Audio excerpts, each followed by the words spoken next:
तर मेसाई जवळगा सरपंच हल्ला प्रकरणी एक मोठी अपडेट समोर येते। बंदूक मिळवण्यासाठी स्वतःच सरपंचानं हा कट रचल्याचं समोर आलेलं आहे। पोलीस अधीक्षक संजय जाधवांनी ही माहिती दिली आहे। जीवघेणा हल्ला केल्याचा बनाव तपासात उघड झालेला आहे। धाराशिवच्या मेसाई जवळगा गावचे सरपंच नामदेव निकम यांच्या हल्ल्या प्रकरणी ही मोठी माहिती समोर येते। सरपंच नामदेव निकम यांनी बंदूक परवाना मिळवण्यासाठी स्वतःवर हल्ल्याचा बनाव रचल्याचं पोलीस तपासात समोर आलेलं आहे।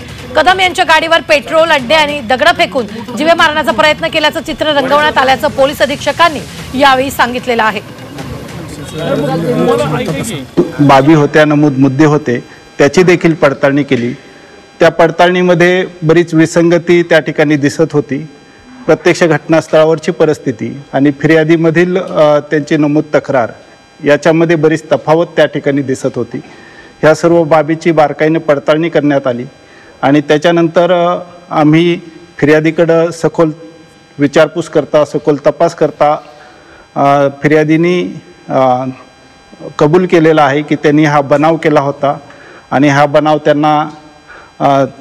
त्यांना आत्मसंरक्षणासाठी वेपन लायसन्स म्हणजे शस्त्र परवाना पाहिजे होता आणि त्या शस्त्र परवाना मिळवण्यासाठी त्यांनी हा बनाव केला आहे असं कबूल केलेलं आहे।